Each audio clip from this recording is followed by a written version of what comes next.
kini kan kita belum tahu bentuknya apa.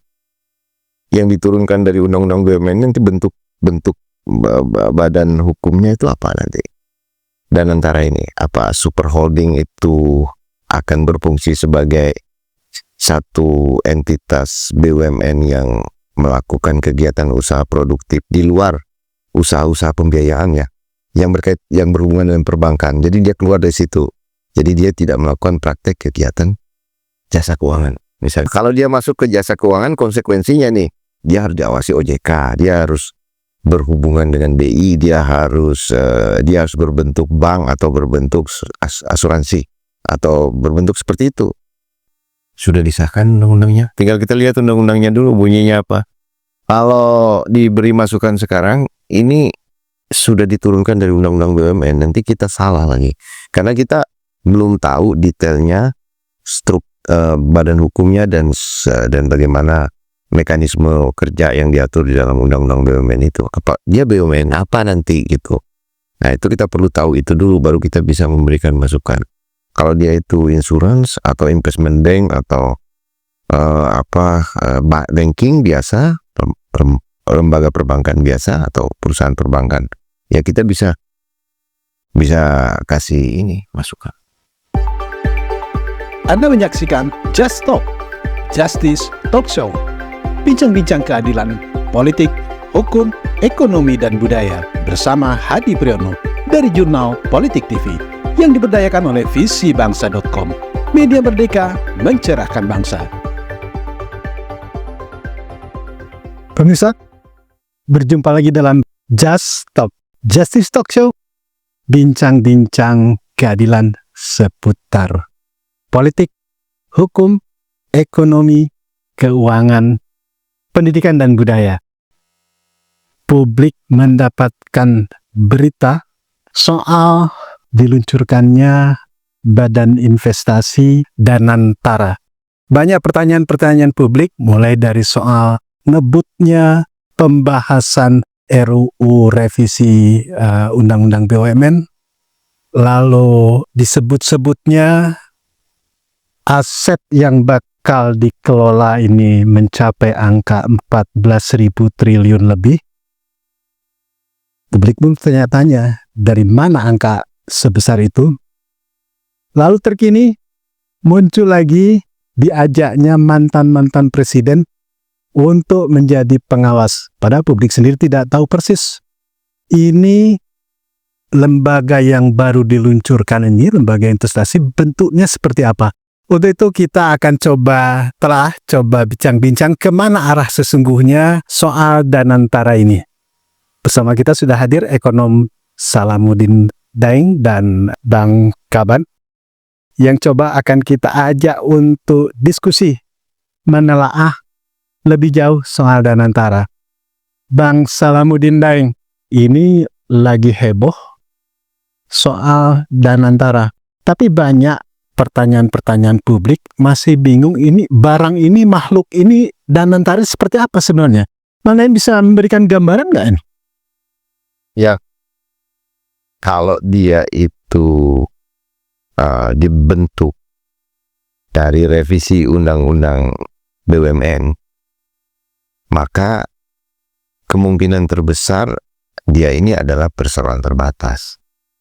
Bentuknya perseroan terbatas ya? Karena dari Undang-Undang BUMN, perusahaan perseroan terbatas lah. Karena dari Undang-Undang BUMN kan. Karena di Undang-Undang BUMN ya salah satu bentuk yang ada itu ya PT perseroan terbatas ya. Atau apa bentuk lainnya yang seperti itu, di mana ada saham pemerintah di dalam badan usaha itu, badan usaha semacam itu. Nah, kalau bentuk-bentuk lain, karena di dalam BUMN juga ada perbankan, ada sektor keuangan juga, ada tambang, ada macam-macam, ada mineral, berarti juga bisa mengambil salah satu bentuk dari itu juga. Misalnya dia adalah perseroan terbatas perbankan. Nah, seperti itu ya. Tetapi di dalam Undang-Undang BUMN itu kan hanya mengatur perusahaan-perusahaan yang bergerak di masing-masing sektor-sektor tersebut. Nah, kalau kita dengar statement pemerintah yang mengatakan bahwa Danantara ini akan menjadi super holding ya, mengelola aset 14.000 triliun, lalu akan membiayai proyek-proyek yang produktif, berarti ini adalah lembaga pembiayaan yang bentuknya perbankan, tetapi kan di dalamnya ada Pertamina dan PLN. Agak rumit lagi lah kalau diturunkan dari undang-undang BUMN. Tadi saya pikir begini, dia akan diturunkan dari satu undang-undang khusus tentang konsep dana semacam ini ya. Misalnya dia seperti kita lihat, seperti SWF, Sovereign Wealth Fund, atau seperti dana-dana semacam itu ya, yang ada di negara lain seperti yang punyanya Masayoshi Son misalnya, yang kemarin dengan Jack Ma itu SoftBank. Mungkin kalau di undang-undang kita pembentukan lembaga semacam ini memang diperlukan satu undang-undang khusus yang khusus membicarakan tentang itu. Tidak bisa sekedar turunan dari revisi undang-undang BUMN ya. Akan bergabung Pertamina, PLN, lalu akan bergabung bank-bank, semua bank BUMN. Ini bagaimana? Ini dipayungi oleh undang-undang perbankan, ini dipayungi oleh banyak undang-undang lain, undang-undang migas, undang-undang energi, undang-undang ketenaga listrikan, banyak sekali sih. Aset-aset yang bekerja di dalam Pertamina dan PLN kan undang-undangnya banyak. Nah, di sini ada undang-undang perbankan, ini diawasi secara khusus. Lembaga pengawasnya ada Otoritas Jasa Keuangan yang mengawasi praktek kegiatan perbankannya, ada BI yang mengawasi moneternya ya. Kemudian kalau di sini dia nggak ikut-ikutan BI OJK ke dalam Pertamina dan PLN. Jadi ini agak confused. Ada kemungkinan nggak meluncurnya Danantara ini justru menabrak sejumlah undang-undang kalau penyelesaian itu? Bisa saja, tapi kini kan kita belum tahu bentuknya apa. Yang diturunkan dari undang-undang BUMN nanti bentuk badan hukumnya itu apa nanti. Dan antara ini apa super holding itu akan berfungsi sebagai satu entitas BUMN yang melakukan kegiatan usaha produktif di luar usaha-usaha pembiayaan ya, yang berhubungan dengan perbankan. Jadi dia keluar dari situ. Jadi dia tidak melakukan praktek kegiatan jasa keuangan misalnya kan. Kalau dia masuk ke jasa keuangan berarti dia akan. Tapi yang disampaikan ke publik kan ini badan pengelola investasi ini. Iya, kalau dia masuk ke jasa keuangan konsekuensinya nih, dia harus diawasi OJK, dia harus berhubungan dengan BI, dia harus berbentuk bank atau berbentuk asuransi atau berbentuk seperti itu, bank, asuransi atau usaha sejenis ya.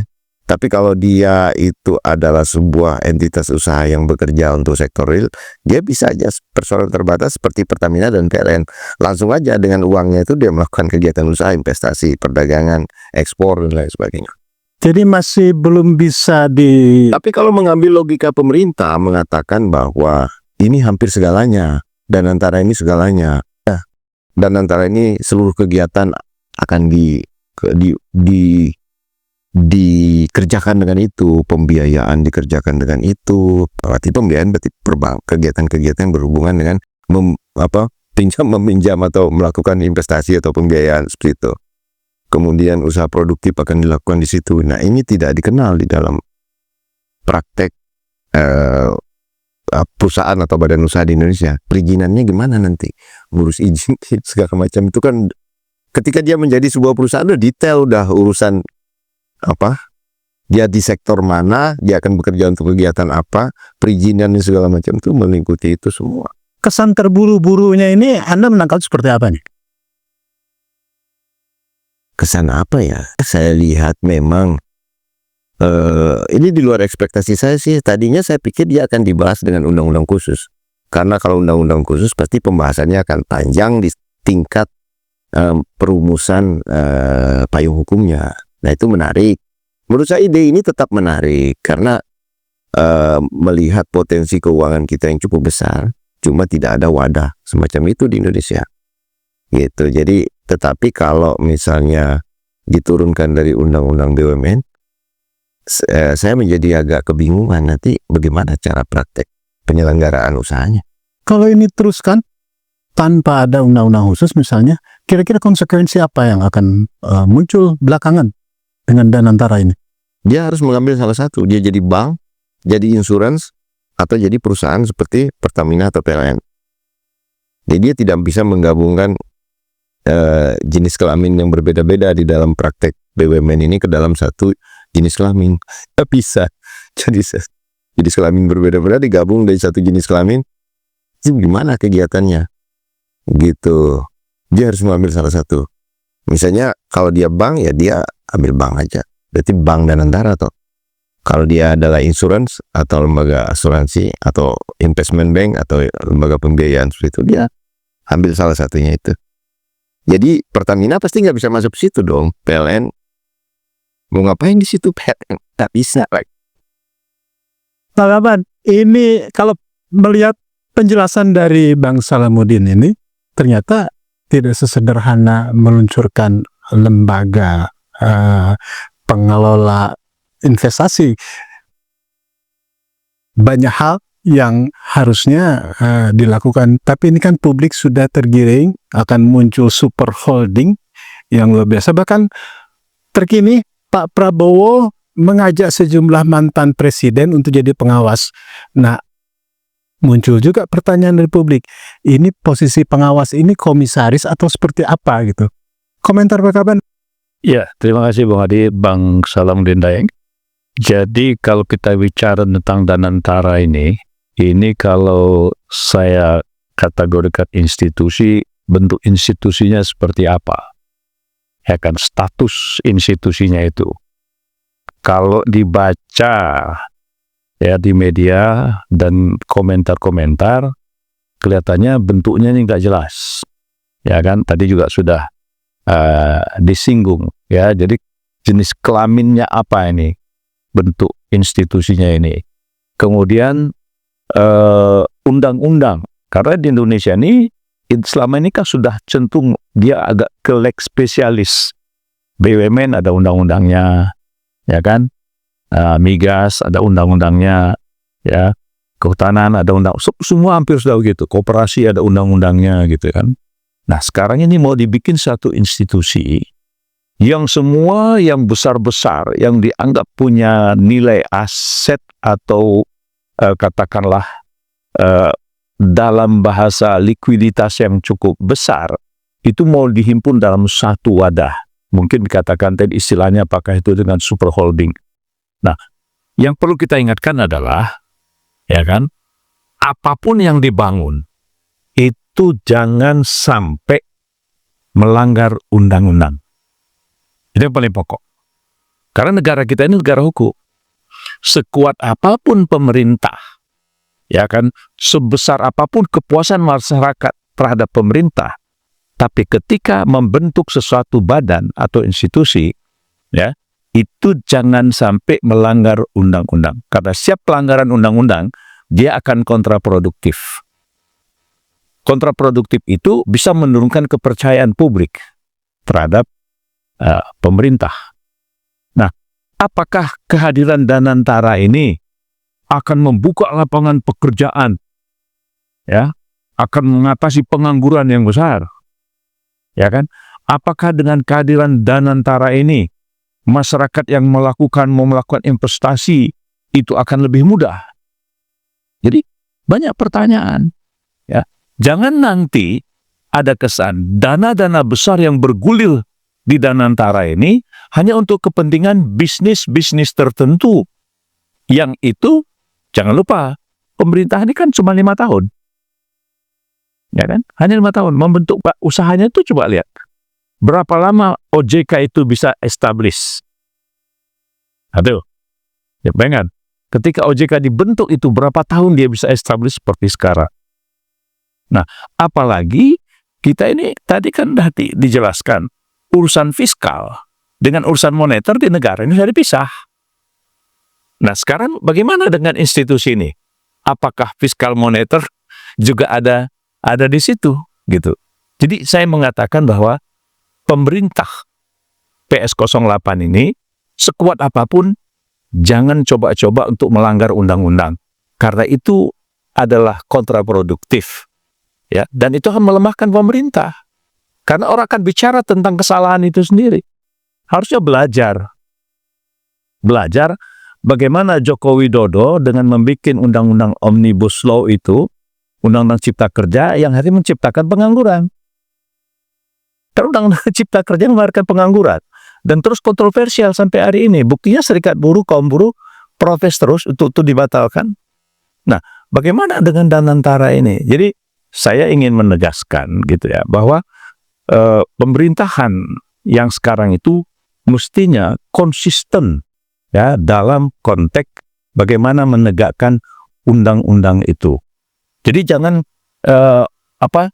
kan kadang-kadang orang merasa kalau didukung mayoritas rakyat puas lalu ada kesewenang-wenangan, itu berbahaya, nggak bagus, ya, nggak bagus bagi masyarakat. Karena nanti ketika orang menggunakan institusi itu orang bertanya-tanya, ya. Nah, kan kalau tadi disebutkan ada Bank Mandiri, Bank BNI, itu kan mereka sudah berjalan on the track. Tiba-tiba dimasukkan ke dalam satu wadah. Nah, ini kan dari segi visinya seperti apa, goalnya apa, sistem komandonya seperti apa. Nah, ini saya pikir itu akan banyak hal yang menjadi pertanyaan ketika dia mau bekerja 5 tahun ini. Walaupun misalnya PS08 sudah dipersiapkan untuk 2000 selanjutnya, apa ya terpilih kan belum tentu juga. Ya kan? Nah, jadi yang penting apa yang bisa dibuat hari ini untuk bangsa ini, buatlah yang terbaik. Tapi kita karena sudah dididik untuk menjadi bangsa yang berkoridor hukum, maka status hukumnya itu harus betul-betul jelas supaya tidak menjadi sumber kontroversial, ya kan? Nah, jadi apa yang mau dicapai oleh Danantara ini, gitu? Kalau perkara setuju, kita nggak bisa mengatakan setuju atau tidak setuju, tapi substansinya apa kemanfaatan untuk bangsa, untuk negara dengan status posisi hukumnya yang debatable, gitu. Nang Daeng, terkait soal kemanfaatan itu, pemerintah mengklaim bahwa dengan aset yang akan dikelola, ini memungkinkan untuk kita tidak bergantung lagi pada pinjaman luar negeri. Menurut Anda ini pas nggak? Atau apa memang ini salah satu jalan keluar yang cukup bagus untuk mengatasi situasi keuangan negara kita saat ini?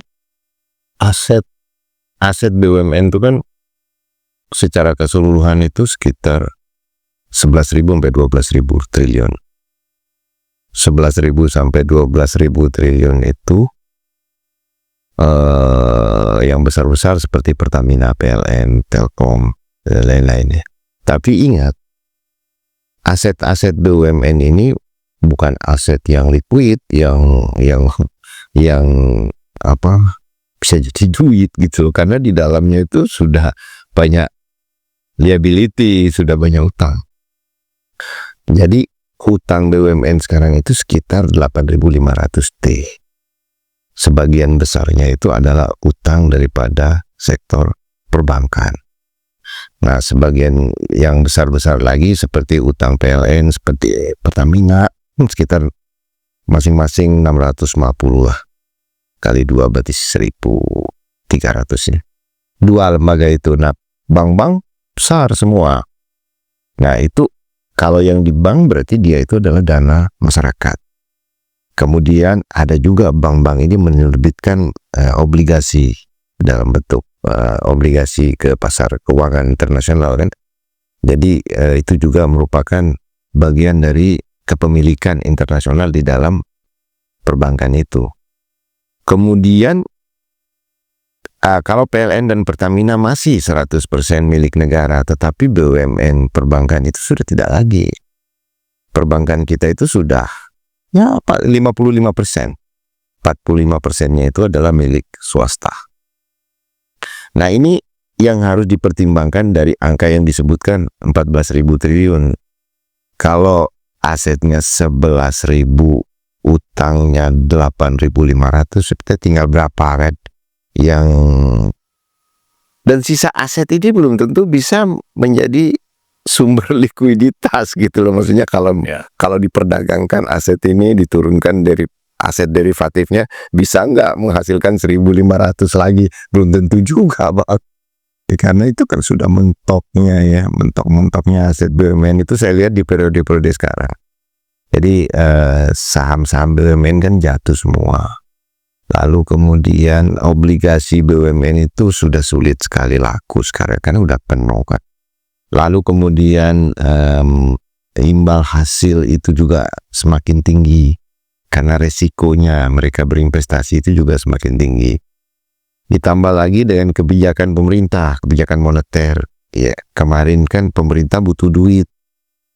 BI juga butuh duit karena dia juga punya utang karena COVID kemarin. Jadi pemerintah menetapkan suku bunga obligasinya itu 7,1, BI 7,0, SBI suku bunga yang ditetapkan untuk masyarakat atau suku bunga yang ditetapkan itu 6,5.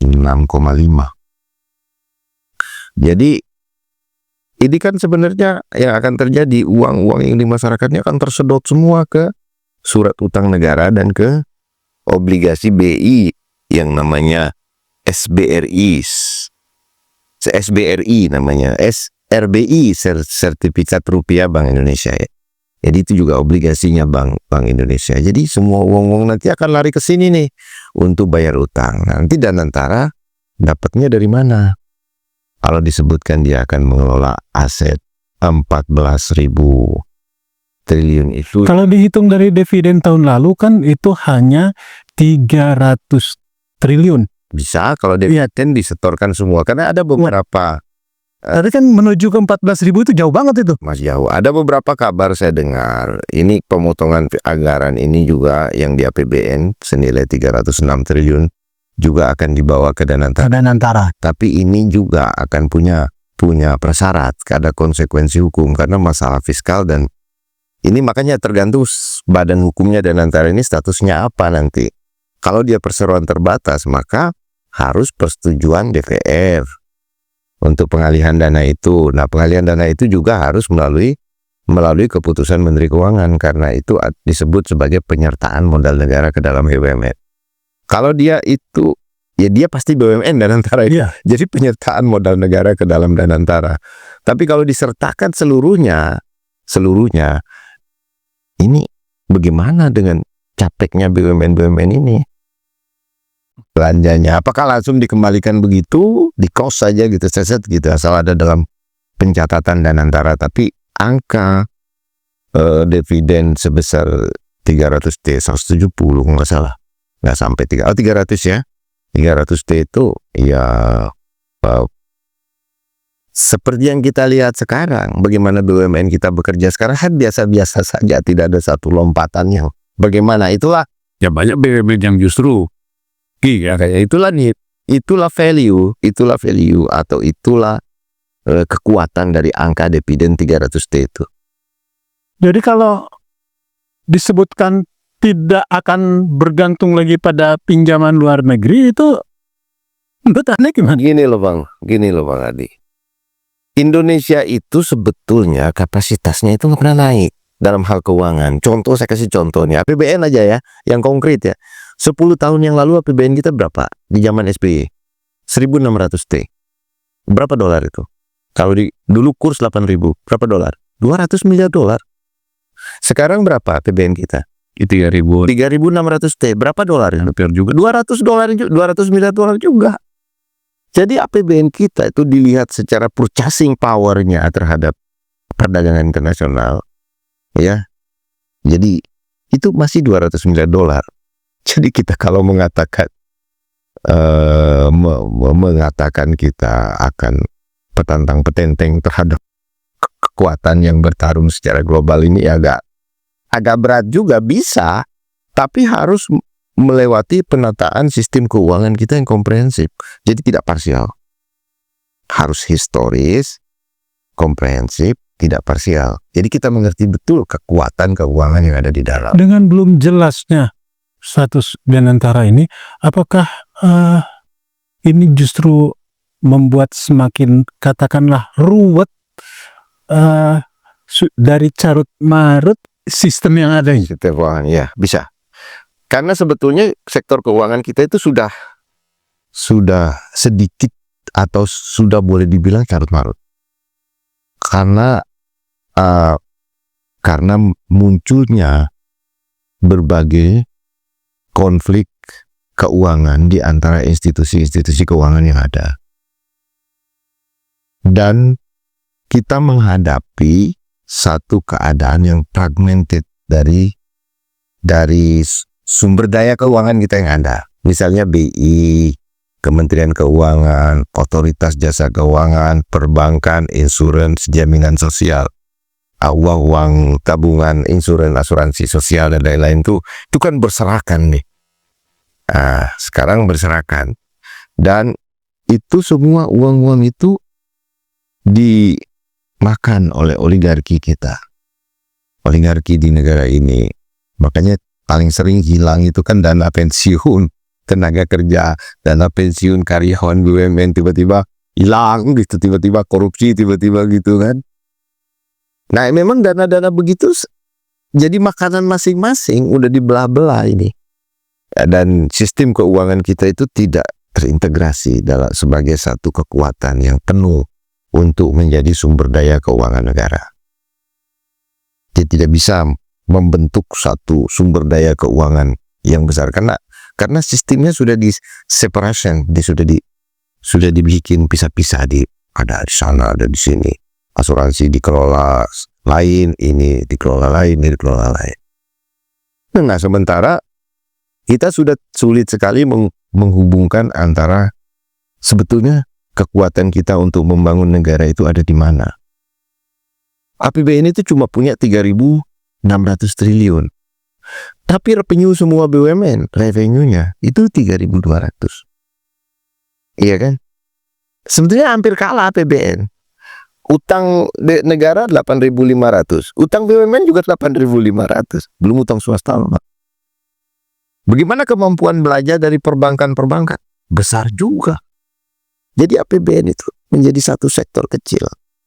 Yang ini kecil, yang ini kecil, yang ini. Tapi semuanya itu tidak bisa diintegrasikan sebagai suatu kekuatan untuk development, untuk pembangunan.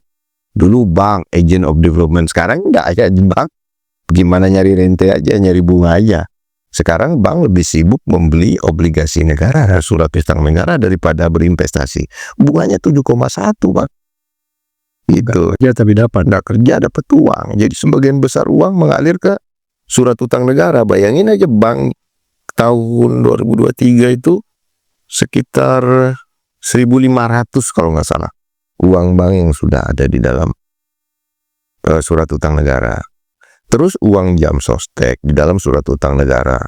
Uang semua asuransi Asabri, jam sostek, Taspen, semua di dalam surat utang negara. Dana haji di dalam surat utang negara.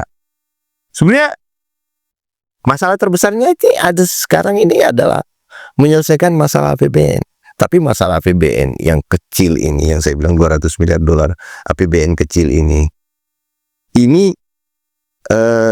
sudah menjadi satu sektor yang berada di dalam lingkaran setan sendiri, tidak bisa keluar.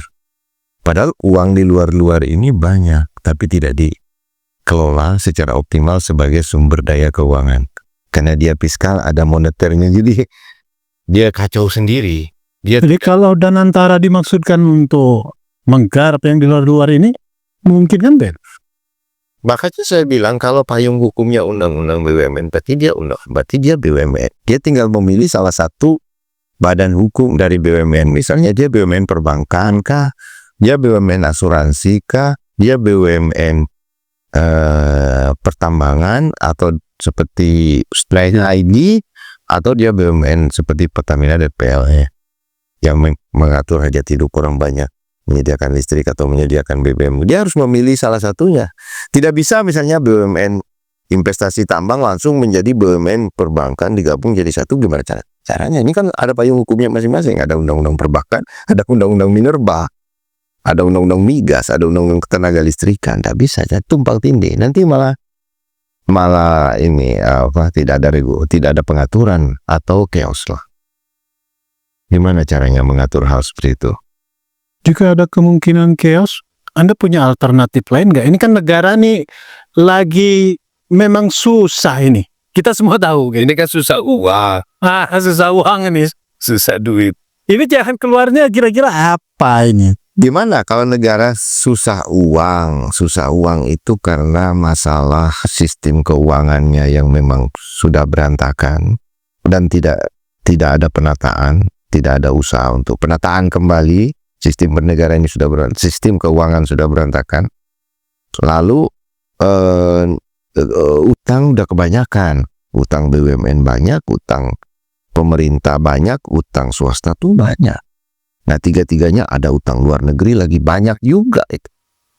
Nah, sementara kapasitas keuangan yang ada di dalam badan-badan ini nggak bertambah, terutama negara dan BUMN. Misalnya kita bicara tadi keuntungan BUMN berapa? 300 miliar dolar sih itu. Itu kan kecil sekali. Kalau dikonversi ke miliar dolar itu kecil banget. Ya 20. Iya, kecil. Itu negara sebesar ini cuma keuntungan BUMN-nya cuma 20 miliar dolar, kecil banget. Sementara kekayaan alam, tambang, mineral, hasil hutan, minyak, gas begitu melimpah ribuan triliun. Revenue-nya kan 3.500 triliun, itu pun kecil sekali karena ada satu masalah serius di dalam perekonomian kita, itu adalah masalah nilai tukar kita yang terlalu cepat merosot. 10 tahun yang lalu 8.000 bank, sekarang sudah 16.000. Mau apa kita kalau begini? Purchasing-nya nggak ada, daya beli dari APBN, daya beli dari belanja BUMN itu sudah nggak ada. Benahi dulu lah secara keseluruhan, baru kita benahi sektor-sektor di bawah pembenahan yang besar. Jadi perlu pembenahan total dulu ya sistemnya ya. Ya, sistem keuangan kita. Jadi negara kita ini tidak dijebak dalam proses reformasi 98 ini, dijebak dari punya piutang gede. BLBI, KLBI 630 triliun. Itu hampir 6,5 kali APBN kita 97-98 mal. 630 triliun diberikan uang itu kepada sektor swasta untuk bailout. Harusnya seluruh asetnya punya negara. Tapi kenapa sekarang negara yang harus berhutang kepada BI? Ya kan? Karena gara-gara BLBI dan KLBI harus dibayar oleh APBN 90-100 triliun setiap tahun. Ini kan jebakan sistem yang besar. Tadinya punya uang 630 triliun. Kalau disetarakan dengan sekarang hampir 20.000 triliun. Sekarang malah punya utang. Malah negara yang berutang ya. 9.000 triliun. Itulah salah satu contoh kesalahan. Kesalahan dalam mengambil pilihan keputusan. Yang artinya berdampak ya ke hari ini. Nah, begitu juga Danantara. Nah, Danantara ini sebagai satu institusi baru, itu akan harus mampu meyakinkan publik, ya kan, meyakinkan masyarakat, juga meyakinkan internasional. Nah, lalu kalau dipasang misalnya orang model Jokowi di situ sebagai pengawas, dia sumber masalah, ya sumber masalah beban negara ini seperti sekarang itu kan selama 10 tahun ini, ya dia bisa mengangkat hutang negara yang begitu luar biasa, ya bebannya sekarang, lalu dia mau disuruh jadi pengawas di Danantara. Menurut saya ini sebuah, ya kalau saya sebagai anggota masyarakat tolak. Dia harus diaudit seharusnya itu. Nah, jadi Danantara ini harus menjadi institusi yang betul-betul mampu meyakinkan bahwasanya adalah institusi yang bisa menyelesaikan masalah atau mengatasi masalah, ya. Tapi kalau diisi oleh orang-orang yang tidak kredibel, yang justru masih jadi dalam persoalan, ya saya pikir ini akan sia-sia, ya, dan itu akan menjadi kontraproduktif terhadap apa yang diinginkan oleh presiden bagaimana untuk menata sistem yang lebih bagus. Bagaimana punya uang Nah, 14 ribu. itu cepat. Tadi kalau udah ada orang yang dianggap situ sumber masalah, orang akan berpikir berkali-kali. Sewaktu Pak SBY meninggalkan kekuasaan 2014 Ya, 2014. itu utang pemerintah itu sekitar 2.500. Sekarang udah 9.000, Bah. Jadi ini luar biasa. Jadi itu ada kecepatan meningkatnya utang dalam 10 tahun terakhir itu, terutama karena akibat COVID. Dan sebetulnya utang COVID itu sebetulnya piutang negara itu kepada swasta, karena banyak sekali yang diberikan dalam bentuk investasi pemerintah. Tapi ini nggak jelas. Nah sekarang berani nggak salah satu tugas pokok dari pemerintahan Prabowo untuk mengusut semua uang-uang ini, terutama uang di era COVID. Nah itu besar sekali loh, Wal. Era COVID itu tambahan utang kita itu hampir 3.000 T loh. 3.000 lebih loh. Jadi kalau ini dikejar sesungguhnya dikejar pertolong ya. Kan dulu investasi negara ada yang disebut penyertaan modal, ada investasi pemerintah, ada yang ditempatkan di bank, ada yang di asuransi, ada yang di macam-macam, ada yang di perusahaan. Jadi kalau Sekarang duitnya itu gimana? Ngembalikannya mana? Jadi jangan, Danantara ini kan institusi, dia kandang. Sementara ada Pertamina, ada Bank Mandiri, semua itu kan angsa bertelur emas, ya kan? Ini yang diurus kandangnya, nanti lama-lama angsanya nggak bertelur. Bingung dia deh, geser. Jadi jangan Danantara itu hanya ngurusin kandang, sementara angsanya nggak bertelur gitu. Itu kan jadi korban. Nah ini saya katakan tadi dari awal, statusnya itu harus jelas, institusinya itu kalau disebut perusahaan seperti apa gitu kan, apa landasannya. Nah saya pikir pakar-pakar hukum tata negara sudah bicara untuk membantu presiden. Jangan sekedar cepat mengambil keputusan, ya cepat menyetujui, ya tapi kemudian dampaknya justru menjadi beban bagi kehidupan bernegara dan berbangsa, terutama terhadap masyarakat, juga nanti feedbacknya terhadap penerimaan negara, itu yang paling pokok. Kalau melihat Bang Adi, bagaimana detailnya undang-undang yang lain ya, undang-undang BI, kan Bank Indonesia kita bicara tuh, berarti undang-undang khusus, undang-undang Bank Indonesia detail, tuh urusannya semua dipaparkan di situ. Jadi bukan diraba-raba gitu. Memang kalau begitu ada pasal yang kira-kira kita anggap ini nggak benar, pasal ini bahaya bagi masyarakat, ya kita bisa gugat. Mestinya Danantara punya undang-undang sendiri ya. Undang, karena kita itu belum pernah punya satu lembaga, satu badan usaha atau perusahaan sektor keuangan yang mampu menyatukan segenap potensi keuangan Indonesia.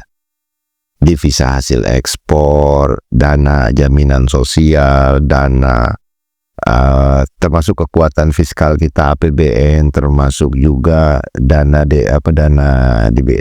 hasil ekspor, termasuk dan bentuk-bentuk keuangan lain, termasuk juga sebagai saya kasih contoh misalnya uang yang dalam peredaran. Uang yang dalam peredaran di masyarakat kita kan 9.000 triliun. Tapi uang kartal kita kan cuma 1.000 triliun. Nah, uang kartal di bawah kendali pemerintah, uang dalam peredaran di bawah kendali siapa? Yaitu kenapa tidak bisa menjadi aset atau kekuatan keuangan negara secara utuh yang bisa diturunkan sebagai kekuatan keuangan pemerintah. Ya itu kan kembali kan, karena sekarang fungsi BI dengan fungsi Menteri Keuangan kan kita beda-beda, ngatur-ngatur sendiri. Banyak masalah lah. Banyak masalah. Keuangan. Jadi kalau mau membenahi negara ini, setelah membenahi konstitusi dasarnya, maka yang dibenahi kedua adalah membenahi sistem keuangan. Puncak dari seluruh masalah dalam ekonomi itu adalah masalah keuangan. Bukan masalah uang. Uang bisa dibikin. Salah keuangannya ya. Keuangan, sistem keuangannya. Uang itu tergantung persepsi. Dipersepsikan bagus sama orang, naik nilai rupiah, dipersepsikan jelek, langsung jeblok lagi. Tapi kalau sistem keuangan kita tidak bicara uang. Uang itu alat. Sistem itu adalah kalau cerita Bung Dai tadi ini, Danantara itu dia bagian dari sistem yang harus betul-betul terkelola, termanage dengan bagus, dengan arah fungsi visi yang jelas gitu. Apa masukan Anda supaya Danantara ini bisa memenuhi maksud-maksud pemerintah, kan maksudnya baik ini, super holding dan lain sebagainya gitu. Sudah disahkan undang-undangnya. Tinggal kita lihat undang-undangnya dulu bunyinya apa. Kalau diberi masukan sekarang, ini sudah diturunkan dari undang-undang BUMN, nanti kita salah lagi. Karena kita belum tahu detailnya badan hukumnya dan bagaimana mekanisme kerja yang diatur di dalam undang-undang BUMN itu. Dia BUMN apa nanti gitu. Nah, itu kita perlu tahu itu dulu baru kita bisa memberikan masukan. Kalau dia itu insurance atau investment bank atau banking biasa, lembaga perbankan biasa atau perusahaan perbankan, ya kita bisa kasih ini masukan. Baik, Bang Daeng, kita tunggu saja kejelasannya turunan undang-undang yang dimaksud, kemudian posisinya, bentuk badan hukumnya seperti apa, dan antara kita masih semua menunggu. 14.000 triliun itu dari mana nanti itu? Termasuk 14.000 triliun itu dari mana? Walaupun Pak Prabowo mencanangkan hanya beberapa hari lagi, ini sudah ongoing, 24 Februari kabarnya. Tapi kita masih bertanya-tanya ini. Luar biasa. Luar biasa. Pak Kaban, terima kasih. Bang Daeng, kita akan lanjutkan pada sesi-sesi berikutnya, khususnya menyangkut bagaimana kita memberikan pemikiran-pemikiran untuk perbaikan sistem keuangan negara kita. Pemirsa, nantikan telah menarik lainnya seputar perkembangan politik, keuangan, politik hukum, pendidikan, dan seterusnya hanya di Jurnal Politik TV yang diberdayakan oleh visibangsa.com. Media merdeka, mencerahkan bangsa. Billahi taufiq wal hidayah. Wassalamualaikum warahmatullahi wabarakatuh. Merdeka! Merdeka, Allah Akbar. Anda menyaksikan Just Talk, Justice Talk Show. Bincang-bincang keadilan, politik, hukum, ekonomi, dan budaya bersama Hadi Priyono dari Jurnal Politik TV yang diberdayakan oleh visibangsa.com. Media merdeka, mencerahkan bangsa.